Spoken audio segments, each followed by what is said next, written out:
Hai assalamualaikum, kembali lagi kita. Kali ini kita akan mengenal jenis-jenis hantu yang paling seram di Malaysia. Sebelum itu silakan subscribe channel ini agar tidak tertinggal video selanjutnya. 5. Toyol merujuk kepada sejenis makhluk halus dalam kepercayaan orang-orang Melayu dan Jawa di rantau Nusantara, kemungkinannya dari golongan jin, syaitan, yang dipelihara bagi tujuan mencuri. Toyol ini dikatakan berbentuk kanak-kanak kecil dan turut mempunyai perangai seperti kanak-kanak kecil. Pemeliharaan makhluk halus ini dikenali sebagai saka. Toyol biasanya dipelihara dengan tujuan membantu pemiliknya mendapatkan duit dengan mencuri daripada jiran tetangga. Toyol mampu menyelip dalam mana-mana bilik berkunci dan mampu mencari uang tunai yang disorokkan di mana sahaja. Kononnya termasuk yang disorok di celah kitab suci. 4.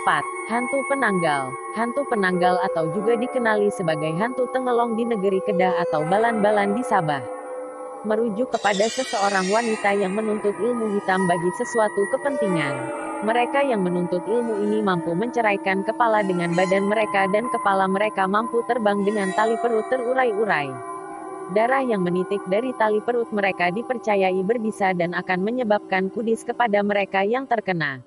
Mereka yang menuntut ilmu penanggal biasanya akan menyimpan setempayan cuka bagi memeram urat perut mereka agar kecut sebelum bercantum masuk kembali ke dalam badan asal mereka. Dipercayai sekiranya tubuh mereka dijumpai orang dan diterbalikkan, kepala mereka akan bercantum secara terbalik. Dengan itu rahasia mereka akan terbongkar. Perempuan yang bersalin, dan sekiranya mereka menghisap darah tersebut, wanita bersalin itu akan mati akibat tumpah darah. Oleh itu, biasanya di sekeliling rumah wanita bersalin, masa dahulu rumah dibina bertiang, diletakkan daun mengkuang yang berduri. Dipercayai penanggalan takut hendak mendekati rumah tersebut karena bimbangkan tali perutnya tersangkut kepada duri tersebut.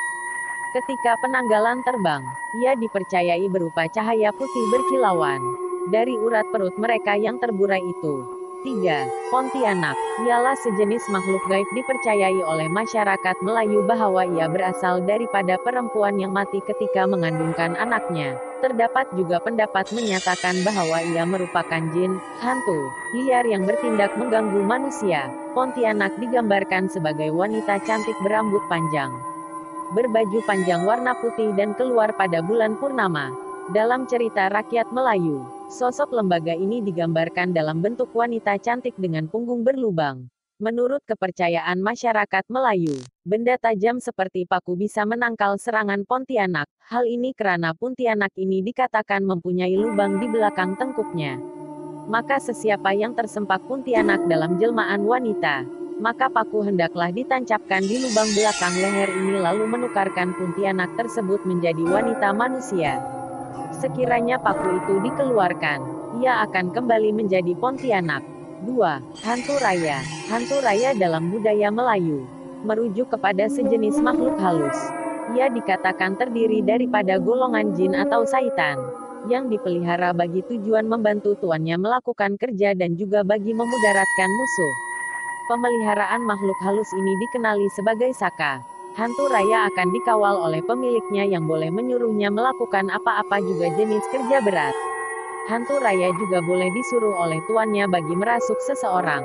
Hantu raya mempunyai keupayaan menjelma sebagai manusia biasa atau hewan lain. Dan biasanya hantu raya akan menjelma sebagai tuannya. Hantu raya biasanya dipelihara bagi tujuan membantu tuannya melakukan kerja-kerja berat. Hantu raya juga boleh disuruh membinasa musuh atau orang yang dibenci pemiliknya.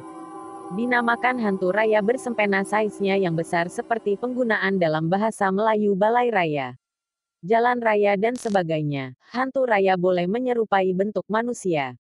1. Pocong. Sejarah hantu pocong bagi masyarakat Melayu mendakwa bahwa asal-usul hantu pocong adalah daripada orang yang meninggal dunia dan sewaktu dimakamkan kain tali kafannya tidak dilepaskan, sehingga arwah berkeliaran tidak tenteram untuk meminta tolong kepada sesiapa saja agar dilepaskan tali kafannya.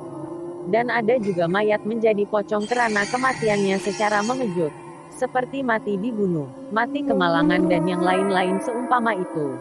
Sehingga masyarakat menjadi takut akan kewujudan mereka. Padahal mereka tidak mengganggu. Mereka hanya meminta tolong daripada orang-orang yang lalu atau yang terserempak dengannya. Rupa hantu pocong ada yang berbeda, tetapi selalunya pocong berwajah warna hijau, dengan mata yang kosong dan ada yang berwajah rata dan memiliki lubang mata berongga atau bertutup kapas degen wajah yang pucat. Penampakan hantu pocong itu dibezakan 3 asal-usul kejadian. Yang pertama mungkin benar karena mayat lupa dibukakan tali kafannya, atau si arwah tersebut masih banyak tanggungan semasa hidupnya di dunia, sehingga coba untuk meminta maaf dengan wujud hantu pocong. Kedua, sosok hantu pocong dari bangsa jin yang menyerupai sosok hantu pocong. Dan ketiga, penampakan hantu pocong juga boleh muncul karena ilmu sihir yang dimanfaatkan tubuhnya untuk menakuti oleh seorang dukun, bomoh pengamal ilmu hitam yang diminta oleh pelanggannya untuk mencelakai musuhnya. Sekian sahaja, itulah 5 jenis hantu yang paling seram di Malaysia.